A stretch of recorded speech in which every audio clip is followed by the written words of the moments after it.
السلام علیکم ورحمۃ اللہ وبرکاتہ۔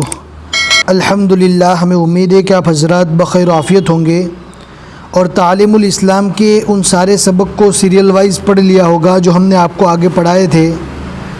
آج ہمیں اگلا سبق پڑھنا ہے، تعلیم الاسلام پہلا حصہ اور 21واں صفحہ۔ بہت ہی آسان ہے، اگر آپ اینڈ تک ویڈیو دیکھیں گے اچھے سے سمجھ میں آ جائے گا۔ اگر آپ کے پاس اس کتاب کی PDF نہیں ہے تو لنک ڈسکرپشن میں مل جائے گی، ضرور چیک کریں۔ اور ہمارے پڑھانے کے بعد آپ کو بھی دھیان سے پڑھنا ہے، سمجھنا ہے۔ جب تک آپ پریکٹیکلی یاد نہیں کریں گے تو آپ اردو پڑھنا نہیں سیکھ سکتے، لہٰذا آپ کو پریکٹیکلی پڑھنا ضروری ہے۔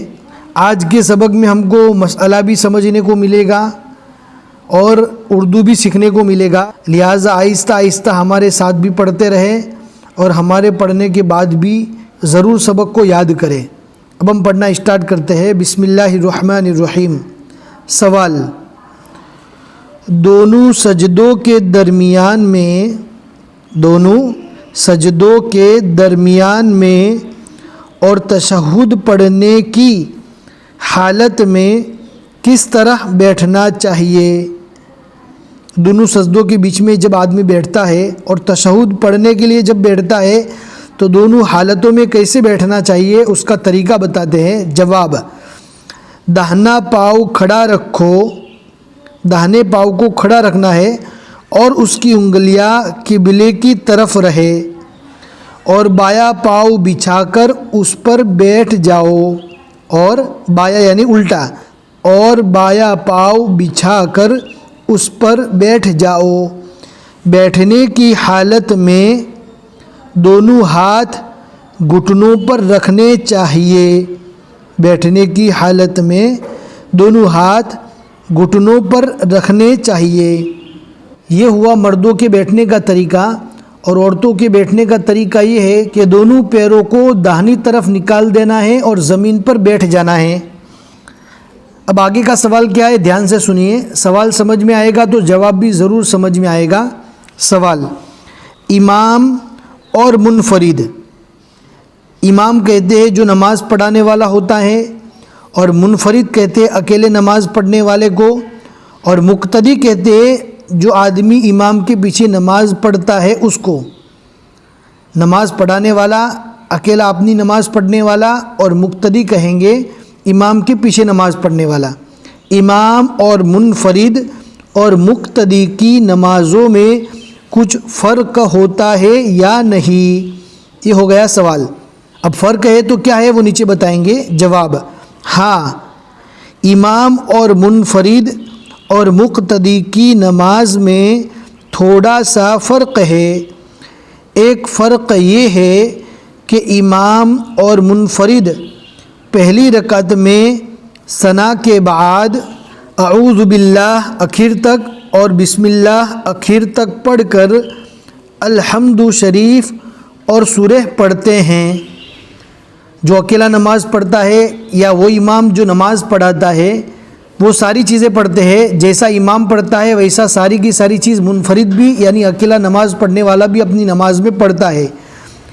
الف لام کھو لکھا ہوا ہے، مطلب اخیر، اعوذ باللہ من الشیطان الرجیم بسم اللہ الرحمن الرحیم پڑھ کر الحمد شریف اور سورت پڑھتے ہیں، اور دوسری رکعت میں بسم اللہ اور الحمد شریف اور سورت پڑھتے ہیں۔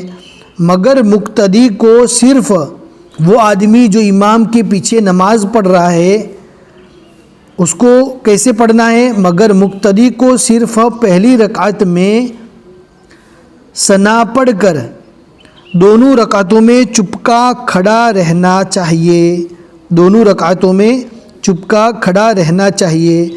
صرف امام کے پیچھے جیسے نیت باندھے گے تو ثنا پڑھ لینا ہے مقتدی کو، جب تک کہ امام اپنی قرات شروع نہ کرے۔ اگر امام نے اپنی قرات شروع کر دی تو ثنا بھی نہیں پڑھنا ہے، آپ کو کھڑے رہ جانا ہے اور قرات کو دھیان سے توجہ سے سننا ہے۔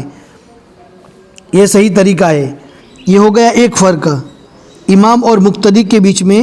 اور دوسرا فرق یہ ہے کہ رکوع سے اٹھتے وقت امام اور منفرد، امام نماز پڑھانے والا اور منفرد اپنی الگ سے نماز پڑھنے والا، امام اور منفرد سمیع اللہ لمن حمیدہ کہتے ہیں، اور منفرد تسمیع کے ساتھ تحمید بھی کہہ سکتا ہے، اور منفرد جو ہوتا ہے، جو اکیلا نماز پڑھتا ہے، وہ سمیع اللہ لمن حمیدہ کہنے کے بعد جب کھڑا ہوگا تو ربنا لک الحمد بھی کہہ سکتا ہے، تحمید بھی کہہ سکتا ہے، مگر مقتدی کو صرف ربنا لک الحمد کہنا چاہیے۔ امام کہے گا سمیع اللہ لمن حمیدہ، اور مقتدی کہے گا کھڑے ہونے کے بعد ربنا لک الحمد، اور منفرد جو اپنی الگ نماز پڑھنے والا ہے اس کو دونوں کہنا ہے، سمیع اللہ لمن حمیدہ اور کھڑے ہونے کے بعد ربنا لک الحمد۔ یہ فرق ہے امام، مقتدی اور منفرد کے بیچ میں۔ باقی جو تسبیح ہے رکوع کی، سجدے میں جو تسبیح پڑھی جاتی ہے، پھر اس کے بعد التحیات ہے، درود شریف ہے، وہ تو ساری چیزیں سیم ہے کہ امام اور منفرد اور مقتدی سبھی کو یہ چیزیں پڑھنا ہے۔ صرف یہ قرات کا مسئلہ ہے کہ امام کے پیچھے کھڑے ہو کر مقتدی کو قرات نہیں کرنا چاہیے۔ جب امام قرات کرنا شروع کرے تو مقتدی کو چاہیے کہ ساری چیزیں چھوڑ کر دھیان توجہ کے ساتھ امام کی قرات کو سنے۔ بس آج کا سبق یہاں تک ہے۔ اپنے دوستوں کو ضرور شیئر کریں تاکہ آپ کے دوست بھی نماز کا صحیح طریقہ جان سکے۔ جتنے لوگ بھی صحیح طریقہ سیکھیں گے انشاءاللہ آپ کو ثواب ملے گا۔ پھر ملیں گے انشاءاللہ اگلے سبق میں۔ السلام علیکم ورحمۃ اللہ وبرکاتہ۔